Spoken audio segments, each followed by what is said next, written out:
Alright guys, welcome back to Piranha 10 Automotive. In this episode, we've got a 2015 Hyundai Sonata with a bad misfire, check engine lights on, and definitely losing power on the load. So, let's get into it.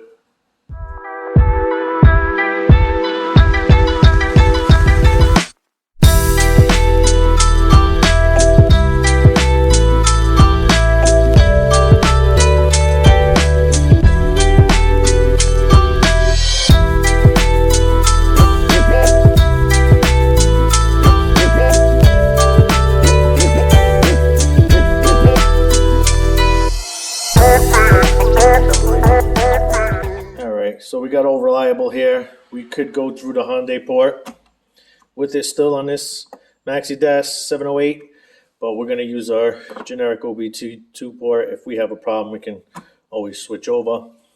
So let's get it set up and see what's going on.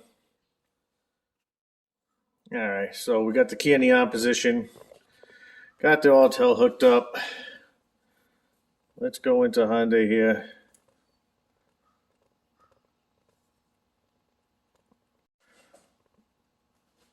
Let's auto select. We have the VIN preloaded here.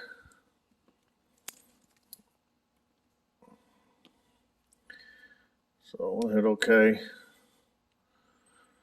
So as you can see, we've got Sonata 2015 2.4 GDI. And we're going to go to a control unit, engine control. And we want to read the codes. Cylinder 2 misfire, P0302 for Hyundai. So let's go check, do some research and see what that entails. All right, so we got a basic TDC pulled up of a P0302, which is the same thing as the autel is showing. And here are all your possible causes: faulty spark plug, clogged or faulty fuel injector on cylinder number 2, faulty injector coil on cylinder number 2. These are all going to obtain to cylinder number 2. A fuel injector harness is open. A fuel injector circuit is poor. Electrical connection. Injector coil harness is open. Injector coil circuit is poor. Also mechanical problem here, insufficient cylinder 2 compression, incorrect fuel pressure, and air intake leak. So as you can see, your computer does not tell you exactly what it is. It just points you in the right direction. Now you have to figure out which one of these could be causing the misfire in this engine. So I like to use the KISS method, which is keep it simple, stupid, and start with the easiest of the list here. So our easiest on this vehicle, it is an inline 4, and the coils are relatively open. So we are going to hit coil number 2 and check for spark and check the coil first. So let me go back to the autel and let's do a misfire test and confirm that cylinder number 2 is misfiring. All right, so we're back here. Let's escape out of this. Let's go to live data here.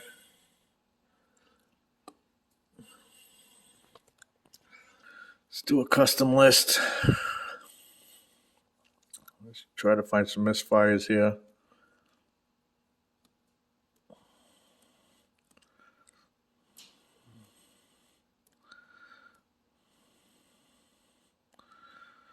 Emission output values.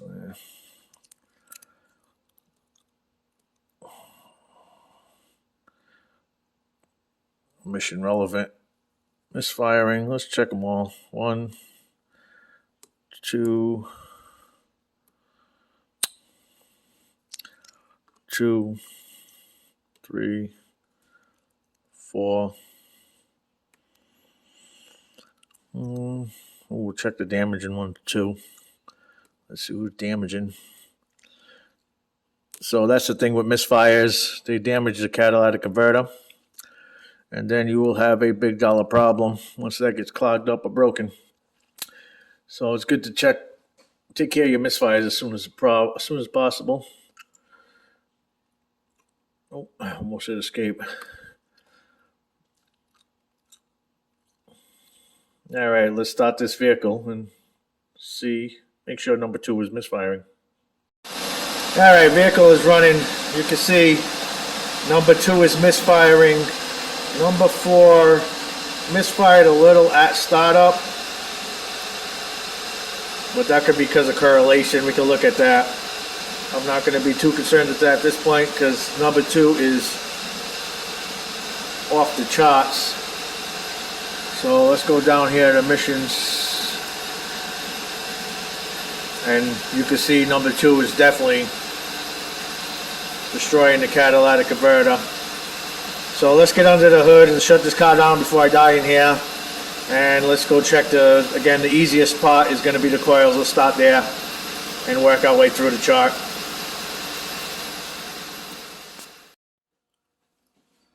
All right, so here under the hood, the cover just pops off. Set this aside. Now what we could do, in line 6 is going to be from front to back 1, 2, 3, 4, very simple. What we could do is we could swap 1 and 2 and go check the computer and see if it moves. But if you don't have a spark tester, but I have a spark tester, so we will take the safety clip off, unclip the wire so we're not pulling on it and breaking it, take the bolt out, and we'll pull the coil out.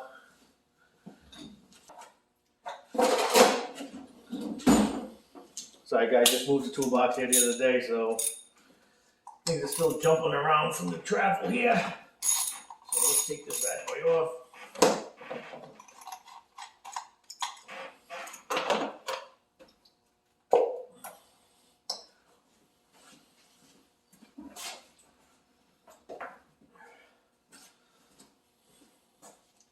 Let's get our spark tester here.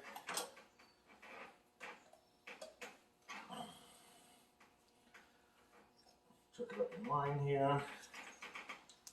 Plug back in our wire. And see if I can get a good shot of that here for you guys. We'll start our vehicle and see if we got a spark.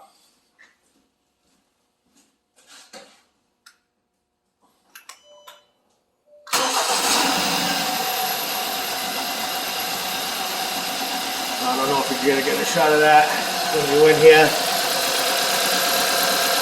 I don't know if the camera's picking that up, but you can see we got a spot.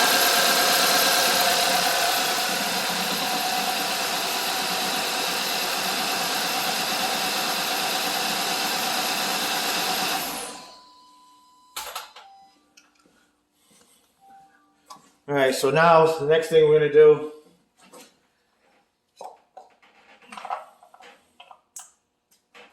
when you're pulling on that wire, create a problem. There wasn't one before.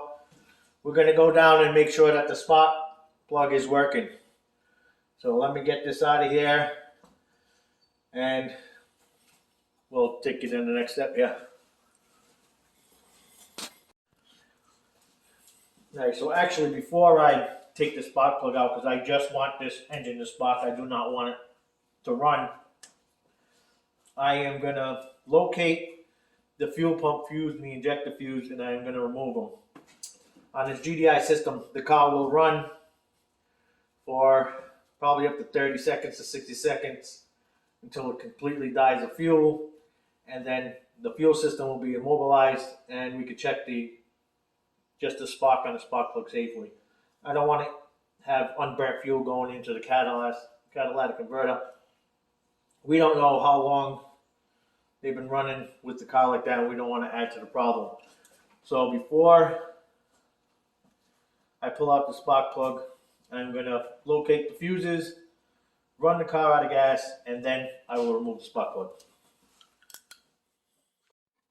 All right, so we located the fuel pump, which is here, and remove the fuse.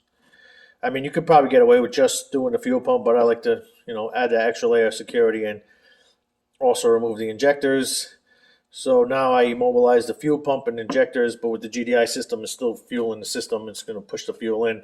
So we will let the car run out of fuel now before we remove the spark plug. All right, so we ran the car completely out of fuel. So now when we crank, we'll have spark only. No fuel will be getting into the intake and out the exhaust into the catalytic converter, causing any other damage. So, all right, already by looking at this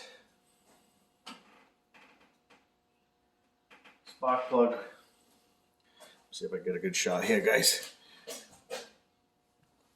I don't know if the camera's going to pick that up, but you can see there's a lot of oil on this spark plug here. So my experience is telling me that we have a possible internal engine failure, but we'll keep going here to make sure.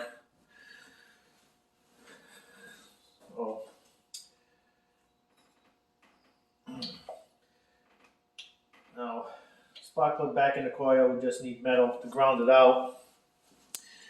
And we should see spark at the spark plug. Let me zoom in here.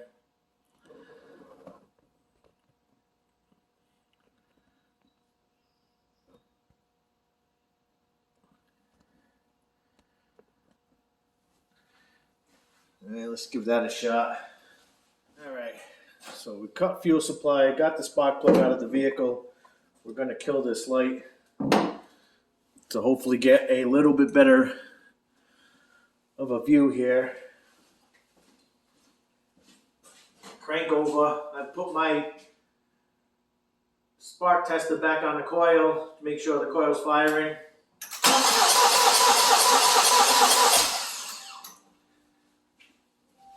And as you can see, I don't know if the camera picked that up, the coil's firing, but the spark plug isn't. I took out the number 3.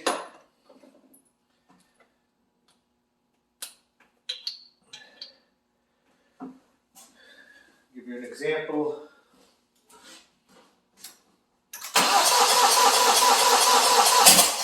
The number 3 fires. But again, spark plug number 2 is looking like it has oil on it. So I am going to go a little deeper and I am going to check cylinder 2 compression. Well, I'll check all compression across the board. It's relatively easy. And I am going to do a leak down test on cylinder 2. So that's going to be our next step. I doubt it's just a spark plug because there is a lot of oil buildup on here. So let's get us to the next step. Take a look at what's going on here. All right, so I'm on cylinder number 4. We already ran through the first 3 cylinders. I'm just going to speed this process up for, TV time. So we'll go inside here. All coils are disconnected and all plugs are out. So I don't know if we can get a shot here. So we'll turn ignition on, bring the pedal down to wide open throttle, turn over, and let's go see what we got here.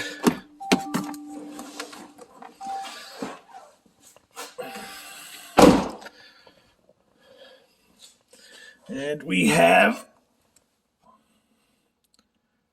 about 155.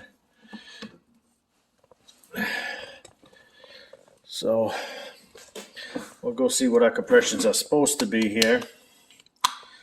So as you can see, we should have a maximum of 185, a minimum of 164.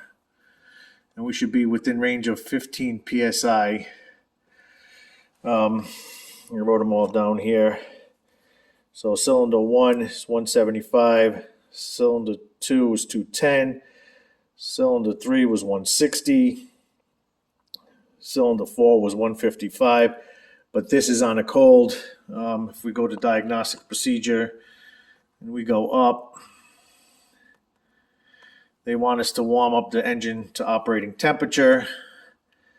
So I will put this all back together, and I will get also a reading when they're warm, and let's see what we get. But right now we are way off our 15%, the 15 psi here. So it's looking like we're having an internal problem. But let me go one up and let's get a warm reading here and see how much of a difference it is.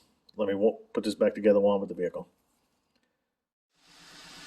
All right, so while we had the plugs out, I swapped 2 and 3, and now you can see 3 is misfiring, so the plugs are definitely need to be replaced. But because of the 200 psi in cylinder 2, I still want to check and make sure our compression is good and we don't have an internal failure in this motor. I hate to just put plugs in it, send the customer out, and a month later they're back with the same problem. So let's get this thing up to operating temperature and retake our compression test and see if we fall in the guidelines. All right, so we got the car warmed up. We took our compression tests with wide open throttle. So let's go to cylinder number 4 and see what we come up with.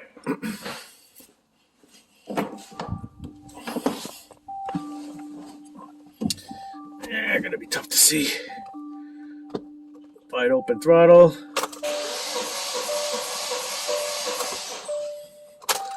All right.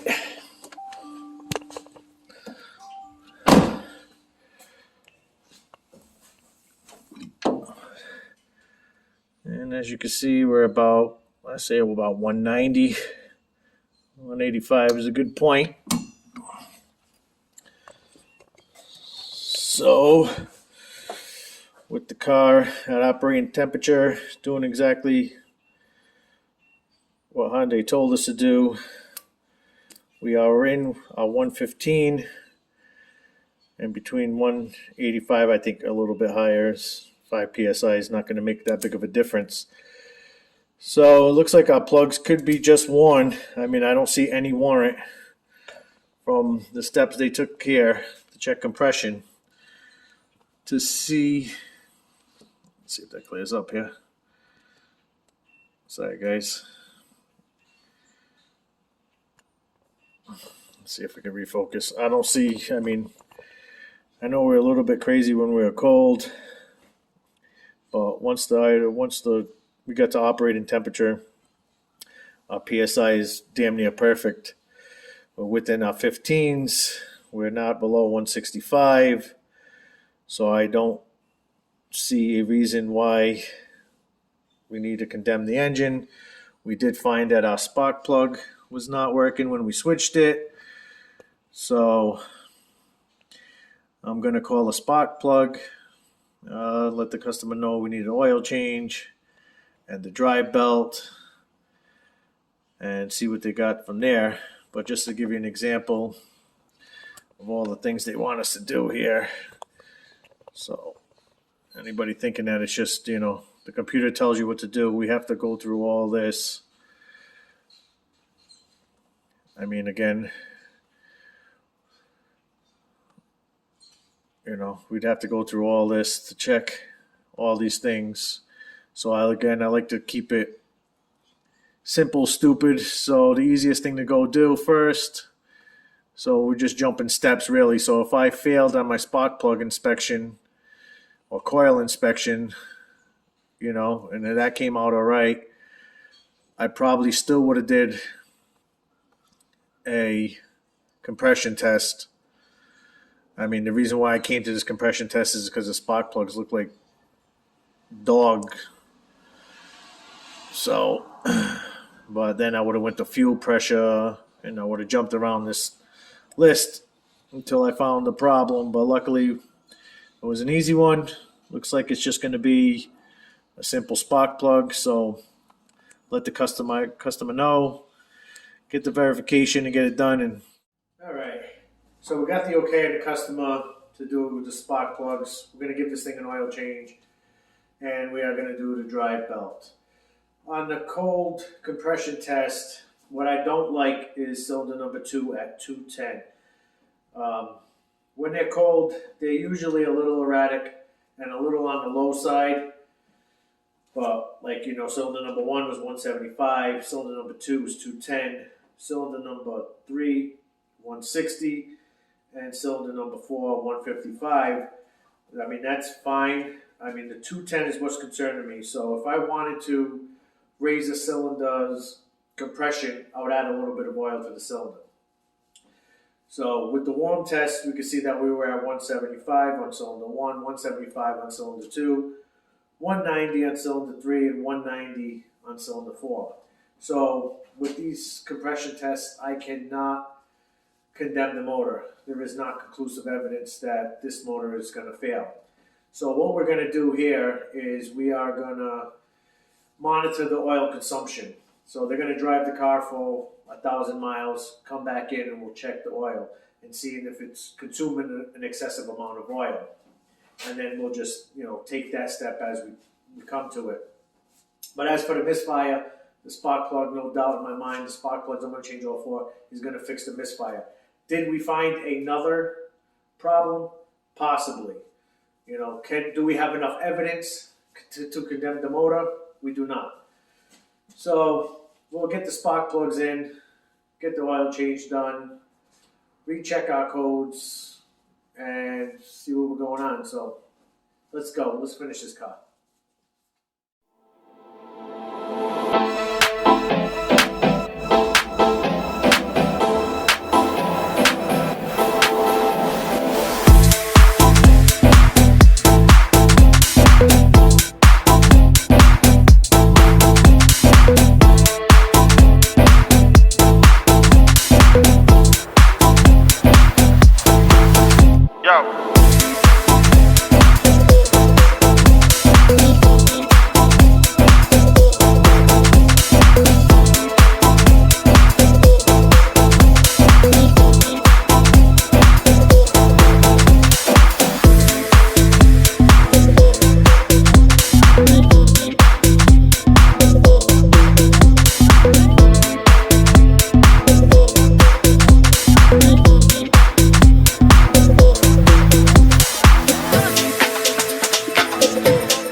Alright, through the magic of TV, the car is now running, and as you can see, our misfire counters are at 0. 0, 0, 0, even at initial startup. Damaging on the cat, it's all 0. So, the misfire is fixed.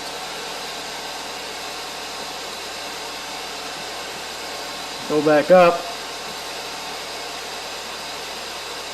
And we are good to go. that's fixed. Alright guys, looks like we're done with this one. I'm sure you don't want to follow along on an oil change and a dry belt. So if you want to follow along on this vehicle, find out if it's consuming oil or not, don't forget to hit that subscribe button. Leave me a comment down below. Let me know what you thought about the cold compression test. Do you like it? Do you hate it? Do you agree with it? If you like what I do, give me a thumbs up. If you don't, give me a thumbs down. And with that being said, we'll catch you on the next one.